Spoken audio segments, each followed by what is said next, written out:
जी, break से आगे वापस आपको कहेंगे एक बार फिर से खुश आमदीद एंड सुबह बखैर। और बात करेंगे कि भाई आजकल हर कोई जो है चाहता है कि वो अपनी एज से जो है वो कम दिखे और हमेशा जो है फ्रेश उसकी स्किन हो। और ख़ास तौर जो ख़वातीन है वो कहती हैं कि विदाउट मेकअप हमारी स्किन जो है ना सिर्फ वो एक ग्लोइंग हो बल्कि ये कि बहुत ज़्यादा जो है वो हम यंग नज़र आएँ, अपनी एज से छोटे नज़र आएँ। तो मुझे लगता है कि आजकल के दौर में ये नामुमकिन नहीं बल्कि मुमकिन हो गया। और आज हमारे साथ एक एस्थेटिक फिजिशियन और कॉस्मेटोलॉजिस्ट मौजूद हैं जो हमें बताएंगी कि चेहरे की खूबसूरती और उसको यंग रखने के लिए हमें क्या करना है। और आज हम ये बात नहीं करें कि आप फिलर करवाएं या बोटॉक्स करवाएं, हम बात करेंगे नॉन सर्जिकल फेस लिफ्टिंग और एंटी एजिंग ट्रीटमेंट्स की, जो कि बगैर सर्जरी के आपके चेहरे को किस तरह ग्लोइंग और कुदरती तौर पर जवान और तरोताज़ा रखने में मदद दे सकती है। और जानेंगे कि भाई नॉन सर्जिकल तरीके कौन से, क्योंकि सर्जरी करवाने से और सर्जिकल इंस्ट्रूमेंट लगवाने से अक्सर लोग घबराते हैं और सोचते हैं कि ऐसा ना हो जाए या इसके साइड इफ़ेक्ट्स इस तरह ना हो या हम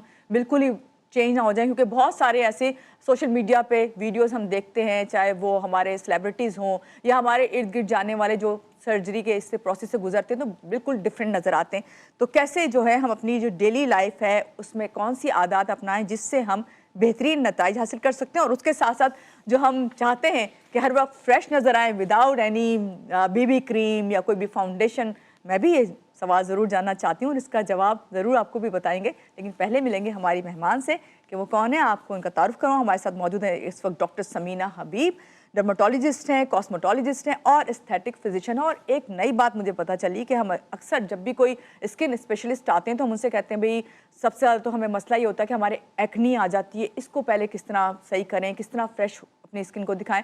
तो ये एक्नी एक्सपर्ट भी हैं, इनसे जानेंगे कि एक्नी एक्सपर्ट क्या होता है, लेकिन उससे पहले इनसे और भी बहुत सारी बातें जाननी है। अस्सलाम वालेकुम, कैसी हैं डॉक्टर साहिबा? बिल्कुल ठीक है, अल्हम्दुलिल्लाह। Thank you so much invite करने के लिए। और आपका शुक्रिया कि आप आई हैं। और जब मैं आपसे मिली और मैंने जब इनको देखा तो मैंने कहा मुझे लगा कि आपने भी कोई ना कोई सर्जरी करवाई हुई होगी या आप जो है कोई बोटॉक्स करवाए हुए होंगे या फिलर होंगे, लेकिन इतनी नेचुरल माशाल्लाह से। तो आप हमें क्या बता के जाएंगी? ये तो हम समझ गए हैं कि आप हमें कौन से मशवरे देंगी। आप यही बताएंगी कि भाई आप जिस तरह के दिखते हैं उससे आप अपने आपको बेहतर बना सकते हैं, लेकिन इतना ना करें कि आप बिल्कुल बदल जाएं। बात करते हैं डॉक्टर साहबा नॉन सर्जिकल फेस लिफ्टिंग और सर्जिकल फेस लिफ्टिंग, इसमें डिफरेंस क्या है? जी देखिए, नॉन सर्जिकल फेसलिफ्ट तो ये है ना कि आपकी एक एज आ गई, सारे साइंस आ गए, तो उसमें प्रॉपर आपकी फेस जो एक्स्ट्रा स्किन होती है उसको आपको कट करके फिर स्टिच कर देते हैं। प्रॉपर एक सर्जिकल लग जाती है स्किन, ढलकती है जो। तो नॉन सर्जिकल में ये है कि आप उस स्टेज तक पहुंचे ही ना, उसको आपने वक्त से पहले कैसे प्रिवेंट करना है, उसको कैसे आपने मेंटेन रखना है। आपकी स्किन की इलास्टिसिटी मेंटेन करने के लिए काफ़ी सारे मेथड हैं। वो आप जितने यंग एज में स्टार्ट करते हैं उतना ही बेहतर होता है, क्योंकि ये देखें हमारे जो स्किन को मेन जो कंपोनेंट है जो स्किन को टाइट रखता है वो कोलेजन है। तो हमने कोलेजन को मेंटेन रखना होता है। उसके लिए यही, अब जैसे 20 ईयर्स की एज में आपका 100% कोलेजन होता है, और जैसे हम 20 को क्रॉस करते हैं एवरी ईयर 1% हम लूज़ करते जाते हैं, और 40 ईयर की एज तक आज तक हमारा 80% कोलेजन रह जाता है। तो उसके बाद आप देखेंगे 40 जैसे हम क्रॉस करते हैं साइंस आने लगते हैं एजिंग के। तो उसमें वही जैसे हम ट्राइंगल ऑफ यूथ कहते हैं कि अपर फेस आपका लिफ्टेड होता है, चीक्स प्रोमिनेंट होते हैं और चिजल जॉ लाइन होती है। तो जैसे जैसे एजिंग होती है लोअर फेस आपका हैवी होने लगता है, आपकी बोन रिजेप्शन होती है, आपकी चीक्स आपकी बिल्कुल फ्लैट होने लगते हैं। तो उनको मेंटेन रखने के लिए वो ज़रा वो सिम्टम जब आते हैं तो उसकी अलग ट्रीटमेंट है। उससे पहले आपने कैसे मेंटेन रखना है कोलेजन, और कोलेजन के लिए क्या है, जैसे आप 30s में आते हैं, लेट 30s में आते हैं, आप बिल्कुल मिनिमली इन्वेसिव या नॉन इन्वेसिव भी आप उन्हें कह सकते हैं वो ट्रीटमेंट स्टार्ट कर सकते हैं। बेसिकली जैसे सबसे सिंपल और सबसे इफेक्टिव मेथड है माइक्रोनीडलिंग का। पीआरपी के साथ भी करा सकते हैं, मीजो सीरम्स के साथ भी करा सकते हैं। 2 मंथ 3 मंथ में एक सेशन ले लिया तो वो क्या करते हैं, 30 आप कह रही हैं कि ले सकते हैं ये वाले? बिल्कुल। उसमें ये क्या करते हैं कि हम फोकस्ड इंजरी देते हैं, माइक्रो फोकस्ड इंजरीज कहलाती हैं। तो उसके रिस्पॉन्स में बॉडी का आपका हीलिंग सिस्टम एक्टिवेट हो जाता है, वहाँ पर कोलेजन बिल्ट होने लगता है, आपके जितने जो इम्प्योरिटीज़ हैं, आपके एज स्पॉट्स आ रहे होते हैं, फाइन लाइन रिंकल्स आने लगते हैं, वो स्मूथ हो जाते हैं। तो उसका सबसे बड़ा बेनिफिट तो ये, वो आप रेगुलर लेते रहते हो। उसके बाद सेकंड नंबर पे जो आता है आरएफ माइक्रोनीडलिंग आ जाता है। उसका भी बेसिक मैकेनिज्म वही कोलेजन बिल्टअप करना है। फिर आपका हाइफू आ जाता है। हाइफू के फिर डिफरेंट प्रोब्स होते हैं, वो आपके ऊपर स्किन को भी टाइट करता है, उसके नीचे मिडल मस्कुलर लेयर होती है उसको भी टाइट करता है, ताकि वो आपकी एक जो यंग यूथफुल लुक है वो मेंटेन रहे। उसके बाद जैसे लोअर फेस में सैगिंग हो जाती है तो उसका थर्ड प्रोब जो होता है वो आपकी फैट डिजॉल्विंग भी करता है। लोअर फेस में उसकी नीड भी समटाइम्स होती है। तो वो आपको मेंटेन रखता है। ये वो सारी नॉन सर्जिकल प्रोसीजर्स हैं जो मशीन के थ्रू आप कर सकते हो। उसके बाद CO2 लेज़र रीसरफेसिंग है, वो आपकी स्किन को बहुत फ्रेश लुक देता है, आपके ऊपर की सारी डेड स्किन उससे रिमूव हो जाती है। और उसके अलावा जैसे आपको मैंने बताया कि बोन रिजॉर्प्शन हो जाती है, एक एज आती है कि उसके बाद आपको फिलर्स की नीड हो सकती है, चीक फिलर्स की नीड हो सकती है, आपके लिप थिन होने लगते हैं या आपके नेज़ोलेबियल फोल्ड बन जाते हैं, तो उनमें आपको फिर हम उसमें कहते हैं डीप फिलर, बोन फिलर कहलाते हैं। डीप फिलर तो वो आपको एक लिफ्टिंग दे देते हैं आपके फेस को फिर से, तो वही आपका यंग फुल एक बहुत ज़्यादा ओवर भी नहीं करते कि आपकी बिल्कुल शक्ल ही चेंज हो जाए। हाँ, नेचुरल लुक देने के लिए एक मिनिमम अमाउंट के आपका बिल्कुल नेचुरल लुक मेंटेन रहे, तो वो आप जितनी यंग एज से कराते हैं, जैसे माइक्रो नीडलिंग 30s होगी, फिलर्स की मोस्टली नीड आपको 40s लेट 40s इस एज में स्टार्ट होती है, और उसके बाद थ्रेड्स आ जाते हैं, वो भी समटाइम्स लेट 40s, वो डबल आपको बेनिफिट देते हैं। एक तो ये डायरेक्ट थ्रेड ने एंकरिंग की होती वो है, भी लिफ्ट लिफ्ट करने के कर लिए देते होता है। हैं बिल्कुल, और सेकंड वो भी आपका कोलेजन भी बिल्ड करते हैं, तो बेसिक मैकेनिज्म सबका वही है, कोलेजन बिल्ड होगा। ठीक है। और एक फाइन लाइन रिंकल्स आ गए तो उसमें आपने मसल्स को रिलैक्स करना होता है, उसके लिए बोटॉक्स यूज़ होता है। डॉक्टर साहब, आपने इतनी जो इस वक्त ट्रीटमेंट्स बताई हैं, ये 4 से 5 जी ट्रीटमेंट्स हैं, बिल्कुल।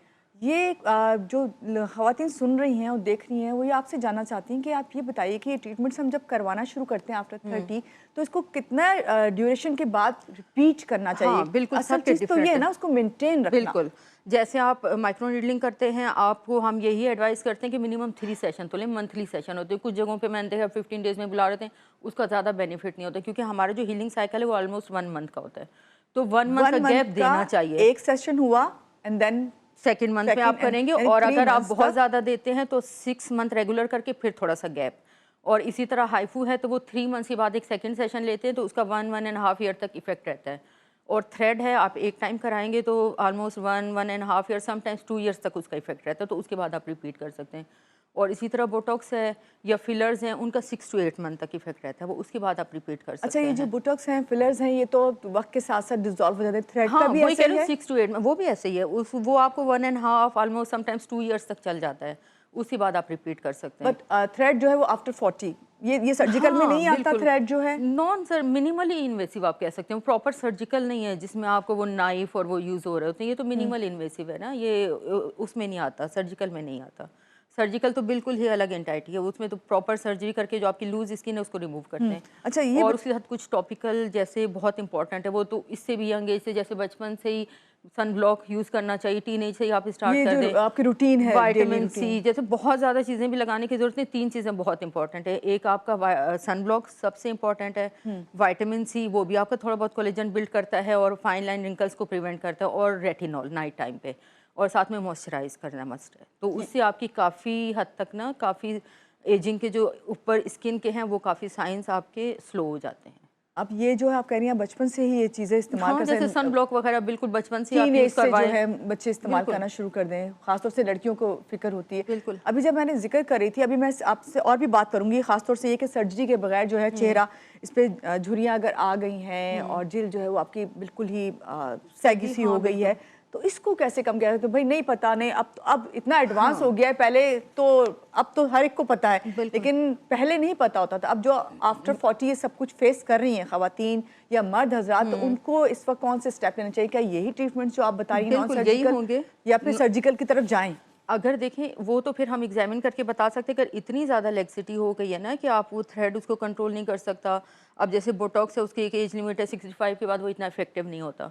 अब 65 इसको क्रॉस कर गए हैं, उसके बाद एजिंग के साइन आ रहे हैं, तो आप सर्जिकल की तरफ जा सकते हैं। समटाइम्स कुछ लोगों को यंग एज में बहुत ज़्यादा आ जाते हैं और इस तरह की ट्रीटमेंट इतनी इफेक्टिव नहीं रहती।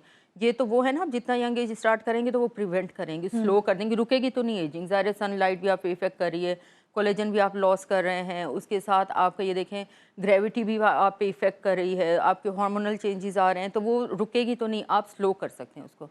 आ गए तो ऑब्वियसली अगर बहुत ज़्यादा साइन हैं जिनको ये ट्रीटमेंट कंट्रोल नहीं कर सकती हैं, तो फिर आप सर्जिकल की तरफ जा सकते हैं। आपने सबसे मेन जो इसमें आपने बताई चीज़ वो है कोलेजन का ना, कोलेजन इसका पार्ट है, तो इसको हम किस तरह नेचुरली, अगर हम इससे कोई सप्लीमेंट्स लें या कोई सप्लीमेंट्स ऐसे फूड जो है अपने बिल्कुल। उसमें शामिल करें डेली रूटीन में? वो देखें आपने सुना होगा कभी कहते थे बोन ब्रोथ भी है, जी, उसमें भी bone कोलेजन broth। ही आता है, क्योंकि वो बोन से बना होता है, कोलेजन ही उनमें जी से आता है, वो जी। उसका कार्टिलेज। और दूसरा टॉप आप ओरल कोलेजन ले सकते हैं, वो इफेक्टिव होते हैं 40-45 प्लस में, क्योंकि उससे पहले आपका कोलेजन इनफ होता है, नेचुरल कोलेजन। उसके बाद आप बहुत रैपिडली लूज़ कर रहे होते हैं तो उसके बाद लेने चाहिए, क्योंकि बहुत यंग एज में लोग ले रहे होते हैं तो उसका कोई बेनिफिट नहीं है सच। आपको 40 के बाद ज़रूर स्टार्ट करने चाहिए, क्योंकि वो हम रिप्लेस इससे भी करते हैं, ऊपर से टॉपिकल ट्रीटमेंट दे रहे होते हैं तो वो अच्छा खासा आपको इफेक्ट देते हैं। डॉक्टर साहब 80% आपने कहा कि आफ्टर 40 जो है कोलेजन आपकी बॉडी से चला जाता है। हाँ 80% रह जाता है। 80% जो है एवरी ईयर 1% लूज कर रहे होते हैं हम, और 40 को जब हम क्रॉस करते हैं तो एवरी ईयर 2% लूज करना स्टार्ट कर देते हैं, तो वो रैपिड हो जाता तो है। ये हम कोलेजन ये जो ओरली लेना शुरू कर दें सप्लीमेंट के साथ, तो इससे इसका कितना फर्क पड़ता है? अच्छा खासा, क्योंकि देखिए रिप्लेसमेंट हो रही होती है ना, आप एवरी ईयर लूज कर रहे हो तो थोड़ा बहुत यहाँ से रिप्लेस हो रहा है, थोड़ा बहुत ट्रीटमेंट से हो रहा है, तो आपकी एजिंग जो साइंस एंड सिम्टम आने लगते हैं वो थोड़ा सा स्लो हो जाते हैं। सही। तो इसलिए बार बार रिपीट करनी पड़ती हैं, ताकि बार बार फिर हम उसको स्टिमुलेट करते रहें, कोलेजन बिल्ड होता रहे आपका। आपसे जाना ये भी चाहते हैं लोग कि भाई क्या इसके बाद जो ये छोटी छोटी आपने ट्रीटमेंट्स बताई हैं, और जिसको हर मंथ आपने कहा कि 3 मंथ्स का एक सेशन है, खासतौर से आपने उसका बताया है, हाइफू का बताया है, आप जैसे 3 मंथ में रिपीट करते हैं, फिर आपको उसके बाद अगर लेते हैं 1-1.5 ईयर तक उसका इफेक्ट रहता है, फिर आप 1.5 ईयर, समटाइम्स कुछ लोगों को 2 ईयर्स के बाद फिर नीड पड़ सकती है उसको। अच्छा, इसमें ये चीज़ जानना चाह रही हूँ मैं आपसे, तो इससे आपके जो डेली रूटीन आपको कोई ट्रीटमेंट करवा के आते हैं तो इससे कामों में कोई फ़र्क पड़ता है, या आपको थोड़ा रेस्ट करना पड़ता है, या घर में रहना पड़ता है? बाज़ दफ़ा ऐसा कहते हैं ना कि आप बोटॉक्स कराएं या फिलर करवाएं तो आप सजदा करने के लिए ज़्यादा सर ना झुकाएं, लाइक इस तरह की कोई है ख्याल करना पड़ता है? डाउन टाइम जो है ना, इनमें हाइफू का कोई डाउन टाइम नहीं है। बस ये है कि आप जैसे बोटॉक्स कर लिया तो 1 to 2 डेज़ के लिए हम कहते हैं हैवी एक्सरसाइज अवॉइड करें। मूवमेंट आप करते रहें, बेशक फेस की मूवमेंट करें, जितना मूवमेंट करेंगे उतना ज़्यादा मसल में स्प्रेड होगा, उतना अच्छा उसका इफेक्ट आता है।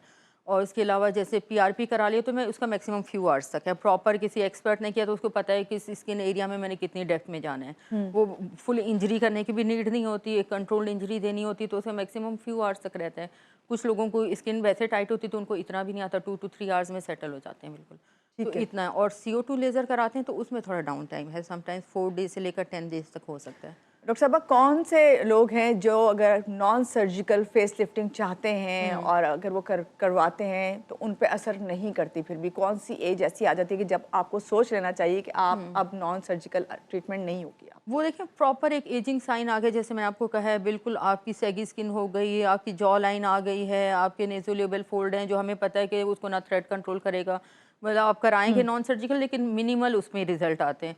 एक 60-65 प्लस कह लें, उसमें अगर आपने स्टार्ट से आप नहीं कराते रहे तो फिर वो इतनी हो जाती है सैगिंग कि उस वक्त आपको सर्जिकल की नीड पड़ सकती है। उसके लास्ट में बाद आपसे ये सवाल पूछूंगी कि एक्नी एक्सपर्ट आप हैं, जो मैंने कभी नहीं सुना था कि एक्नी एक्सपर्ट भी कोई होते हैं, तो ये बताइए एक तो कि एक्नी हर एक की प्रॉब्लम है, खासतौर से यंगस्टर जो हमारे हैं वो चाहे लड़के हों लड़कियां, वो बहुत फेस करते हैं कि एक हार्मोनल चेंजिंग हो रही होती है तो एक्नी बहुत ज़्यादा मुश्किल में डाल देती है, तो इसके लिए थोड़ा सा बताइए। हाँ जी बिल्कुल, इसके लिए मैंने प्रॉपर ट्रीटमेंट लिया। USA का है फेस रियलिटी एक्ने एक्सपर्ट, तो उनसे मैंने ट्रेनिंग ली है।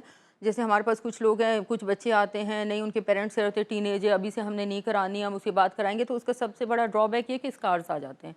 स्कार्स आते हैं तो उसको ट्रीट करना बहुत मुश्किल है, इसलिए मैं तो हर एक को यही एडवाइस करती हूँ कि आप टीन एज में ही, मिनिमम एज 14 है तो उस एज से ही आपको एक्ने ट्रीटमेंट लेनी चाहिए। समटाइम्स बहुत बड़ी सिस्टिक एक्ने होते हैं, उसमें हमें ओरल पे भी जाना पड़ता है, अदरवाइज हम टॉपिकल ट्रीटमेंट करते हैं, मंथ में 2 सेशन होते हैं और 3 मंथ्स में आपकी कंप्लीट ट्रीटमेंट हो जाती है, उसके बाद फिर आपके एक्ने नहीं आते। उसके अलावा हम आपको प्रोडक्ट की प्रॉपर गाइड करते हैं, कौन से कोमेडोजेनिक इंग्रेडिएंट है जिनको आपने अवॉइड करना है, यानी इसे सीरियस लें और फौरन इसकी ट्रीटमेंट करवाएं। उसके आप बहुत सी प्रोडक्ट ऐसी आप इतनी केयर करें, ट्रीटमेंट करें, आप वो प्रोडक्ट लगा बैठते फिर एक्ने आपके स्टिमुलेट हो जाए, तो इसलिए प्रॉपर एक ना वे ऑफ लिविंग है, पूरा उनको फॉलो करना पड़ता है, प्रोडक्ट उसी के अकॉर्डिंग। अब जैसे पूछो हम सन ब्लॉक नहीं लगा रहे, क्यों एक्ने आ जाते हैं, हम मॉइस्चराइज नहीं कर रहे, एक्ने आ जाते हैं, हम कुछ भी यूज़ नहीं कर रहे, तो हालांकि मॉइस्चराइज करना मस्ट है, आप नहीं करेंगे तो आपके एक्ने और ज्यादा बढ़ेंगे। आपकी तीनों चीजें ये बताएं कि सन ब्लॉक है, मॉइस्चराइज करना, हाँ वो इस जो एक्ने प्रोन स्किन है उनके लिए डिफरेंट प्रोडक्ट्स हैं, आपको वो फिर अपनी स्किन टाइप के अकॉर्डिंग, ये नहीं कि इस चीज का ट्रेंड चल रहा है तो बस उठा के वो लगा ली,